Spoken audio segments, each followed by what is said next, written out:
it. So it's 7.2. This is 7.2 part 1. I'm breaking up into 2 parts. So the first thing you guys need to know, this is something that's kind of new, is that if we have something to a power that's a fraction, so we're going to start having fractions as exponents now. Fractions as exponents. So this is the same thing as the nth root of a. Put a box around that. This is one of 2 really important things you're going to write down today. So if you have a fraction as an exponent, and right now we're only talking about simple fractions that have a 1 on top. Whatever's on the bottom, that's the index. Remember you guys had that word index in your homework last night and you had to look it up? So that's the index of your root, okay? So, for example, if you have a to the power of 1/2, that's the same thing as the square root of a. And this will actually be really helpful for you when we're trying to simplify some things. Or another one, let's say you had a to the power of 1/5. That just means the 5th root of a. That's all it means. So it's nothing new, it's just kind of written in a different way. Or just so you see another one, like a to the 1/3, that's the cube root of a. Nowhere. It's technically the 1 is right here. Because we'll change it to other numbers later. Alright, so for these examples, we're going to do 4 examples here. Here's what the instructions will say. We're going to write an equivalent expression. That was like a big vocab word in 8th grade math last year. Can we stop talking back there? Write an equivalent expression using radical notation. Radical notation means you're going to have that symbol in it. Write an equivalent expression using radical notation. And then you need to simplify if possible.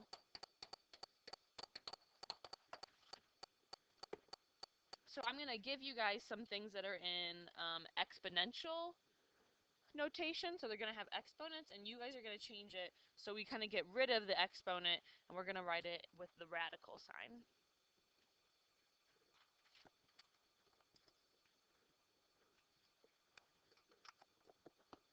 Alright, so 4 examples here.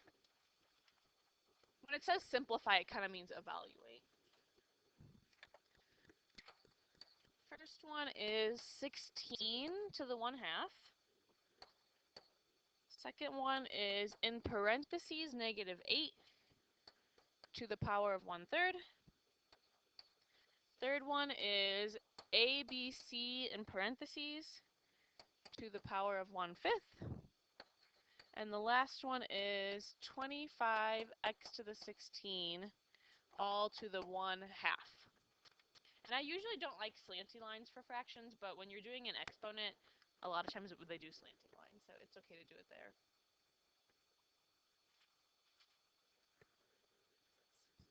Yeah, this is a 16. 25x to the 16 all to the 1/2. You can try solving them if you want. If you get done writing them and you want to start trying to do them, you can.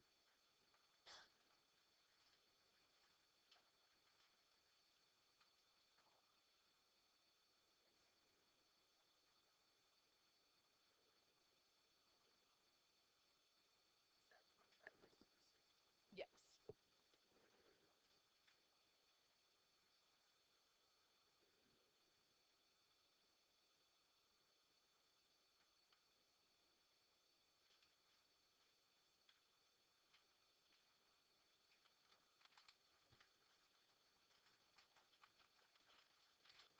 Do you guys want more time to try, or do you want to go over them? More time?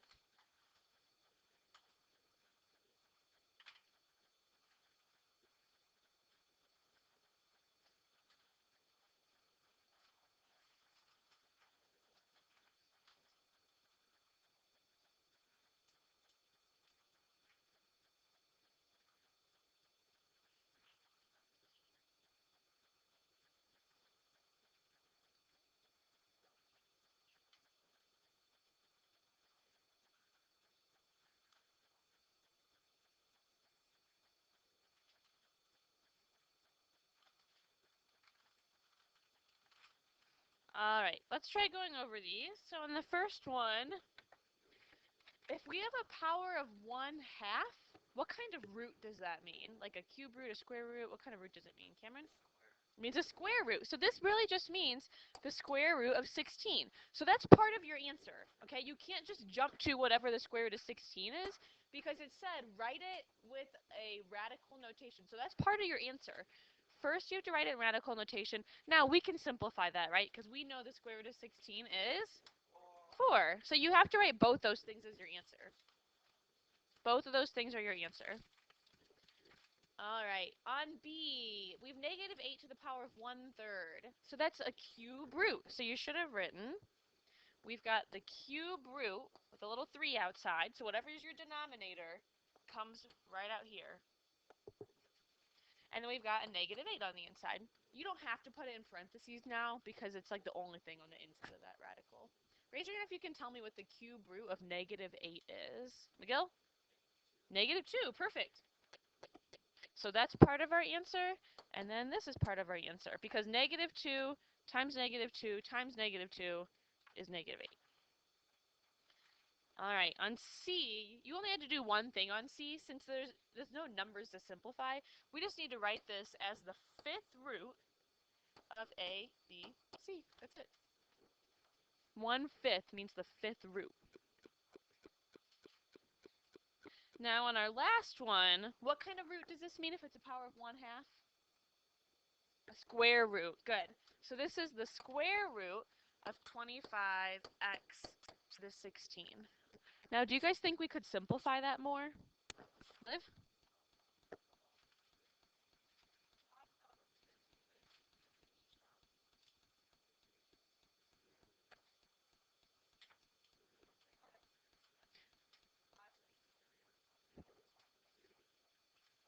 The square root of 16 is 4, but on this case, that's a very I'm really glad she said that. We don't want to take the square root of 16 because we want to see if we can write this as something all to the power of 2. Can anyone tell me how to write all of this stuff in here, everything under the radicand, as something to the power of 2? Jack? Yeah, that'll work, right? We can write that as 5x to the 8th squared, right? Because 5 squared is 25, and x to the 8th squared, we would multiply those and get 16. So then what happens to a square and a square root? They kind of cancel each other out, yeah. So this is just 5x to the 8th.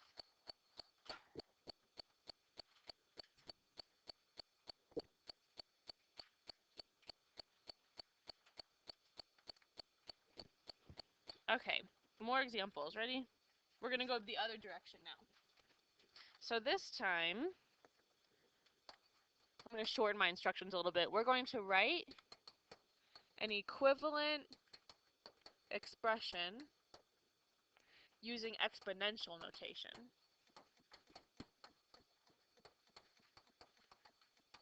So this time I'm going to give you it in a radical form, and I want you to write it with an exponent on it. So we've got 3 examples here. And these ones you won't really need to simplify at all.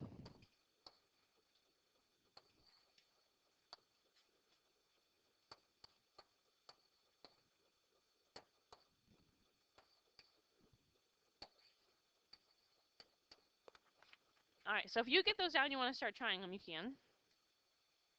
So we're going to write those with an exponent. So they should all have fractions as exponents. Thank you.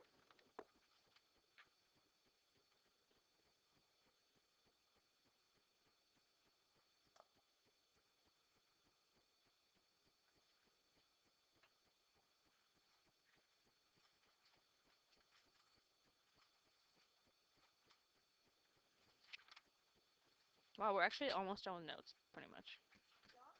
They're not very long. Well, we're not that close to being done. But we're fairly close. We're fairly close. I've got 4 more examples. So we're over halfway done? Yeah, we're over halfway.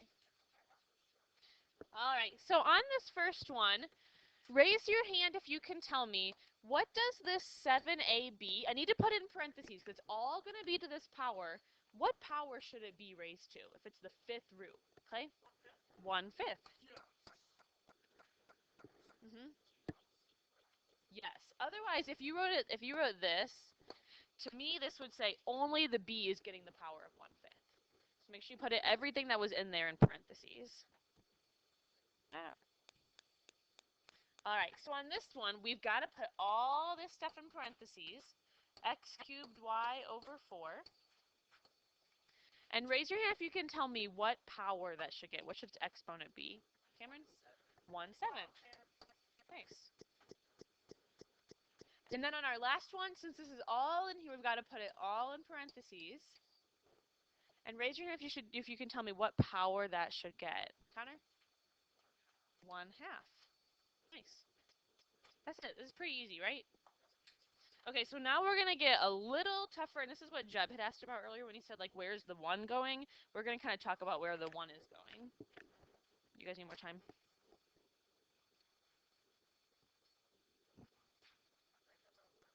Like this 1. Because we're going to change it to other numbers now. Like it could be a 3 or something. All right, I'm going to keep going. All right, so now we're going to write another thing we're going to put in a box that's really important. Say we have a fraction that doesn't have a 1 on top. It has some other number on top. So something to the power of a fraction that's like 2/3 or something like that. What this means is you can write it two different ways. You can either write it, so remember, the bottom number, the denominator, is the root. So the bottom number goes out here. The top number just goes with the base. So you just keep the numerator with the base, and the denominator becomes the index, right? Yeah. Yes. Only that stuff would only go with the B. The A wouldn't even be affected. Or you guys can write it another way, and it equals, the n is always going to be right there. But if you want, you can take the whole thing and raise it to the power of m. So you get to pick which way you want to do it, depending on which one you think is going to make it easier to do your problem. Because if sometimes this way, taking a to that power before you take the root, sometimes that gets way too big in there, and you guys aren't going to be able to do it. Or like sometimes maybe even your calculator couldn't do it. So let's do a couple examples to practice that. I need the cordless headset here. Alright, so for example, we're going to write an equivalent expression in radical notation.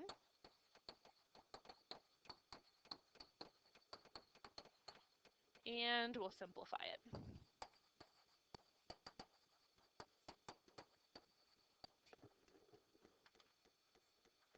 I guess I could. I wonder if a headset from like an Xbox. Yeah, I have one. Maybe it would work. Well, I already have one. October 30th, day before Halloween. Oh yeah, I remember you telling me that. Oh, thank you. Okay. All right. So A, we're gonna do 27 to the power of 2/3. And then for the next example, we're going to do 25 to the power of 3/2.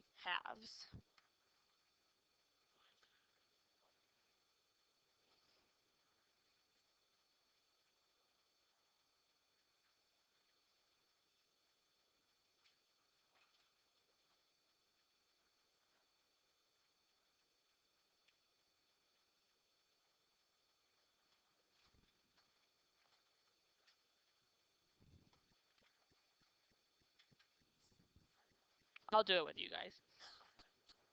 So yeah, there's two different ways you could write. Let's just try writing it both ways to see which one we like better. So remember, we could write this, the denominator, that's my index. So that's going to be outside the root. And then this top number, the numerator, goes with the 27. So I could either write it like this, with the numerator in there, with the 27, or I could write it like this, with the numerator outside. Usually, the second way, I don't like the way it looks, but it's usually easier. Because if we do this first way, you've got to figure out what 27 squared is. You're going to need a calculator for that. But if we do it this way, do you guys know the cube root of 27? What is it? What is it? 3, right? 3 times 3 is 9 times another 3 is 27. So in these parentheses is a 3. So we're doing just 3 squared, which is 9. Yeah, that way is a lot of times easier. So on this one, honestly, if you didn't have to write it in radical notation, you could just start figuring it out and say like, okay, I'm taking 25 to the 1/2 because of this 2, and then I cube it. It's not too bad. So let's practice writing this one both ways. So remember this denominator is the out here. Now if it's a 2, do I need to write it?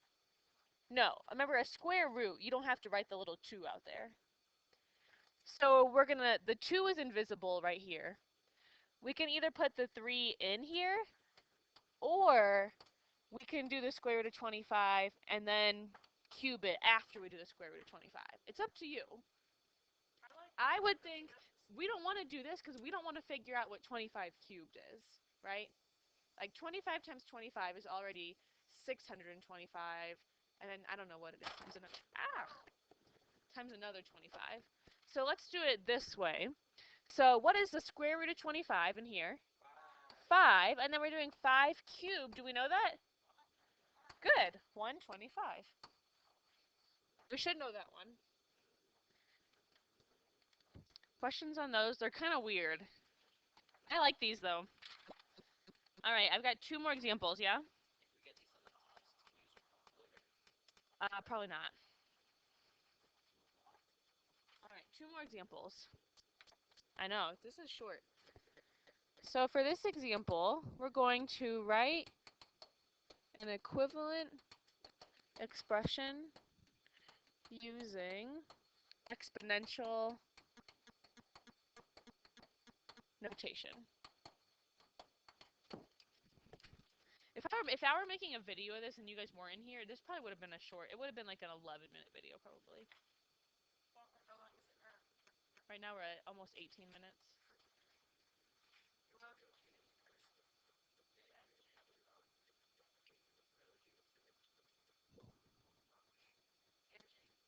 Ian, Tyler, right? All right, so here's your 2 examples. A is the cube root of, is this a 9 or an A? Let's say it's an A to the 4th. And the second one is the 4th root of 7xy, and all of that is to the power of 5. If you want to try it, go ahead and try it. Otherwise, we'll go over them together.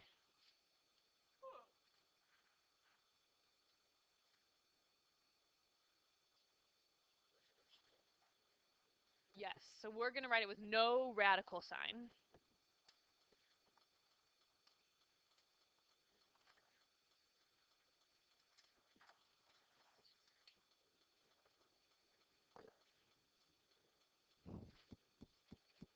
Stop, guys. Put it down. No, it's mine. I bought it at Walmart. No. I had it in my house and then I didn't like it anymore, so I brought it to school. Alright, so on the first one, what you want to do is just remember that what's out here is going to become the denominator, and what's in here or outside is going to become the numerator. So I just write A is my base, it's got a fraction exponent, 3 is the denominator, 4 is the numerator. That's it. Yep, and you don't want to write a mixed number out here. So you do not want to write a to the power of 1 1/3. Don't do that. Don't write 1 1/3. I know you guys like making mixed numbers, but you don't need to do that. Yeah? Okay. All right, next one. So remember, out here is the denominator, and out here is the numerator, because it could be out here or in here. So this one is 7. Ugh. I need new markers. 7xy has to be in parentheses because it's all in that radical. And then it's getting a fraction exponent. 4 is the denominator, and 5 is the numerator. So like these are easiest. I should have made these longer. Jeez. Okay. Well, I don't have them ready. No, it's okay. If we do one more, we won't have like anything ready for next week. So next week, I think what we're gonna do is Monday we'll do some new notes. Jack, you need to take your test Monday or Tuesday. Okay. And then I'll give you guys back your test as soon as he's taking his. I'll give you guys back that test on 5.5 and 5.7, and I'll give you back your quiz. If you want to know your quiz grade, I can tell it to you today. They are really bad, so I'm waiting to put them in Infinite Campus. I can tell you today if you I can tell you guys yours today if you want to know. But then what I might do is we'll go over the test and quiz one day, and then we might do where you be able to, you can't take the test, you can't retake the test in class, but you might be able to retake the quiz in class while other people are like watching a video notes or something like that. That would be a good thing actually. We'll probably do that. All right, so hopefully you absent people watch this.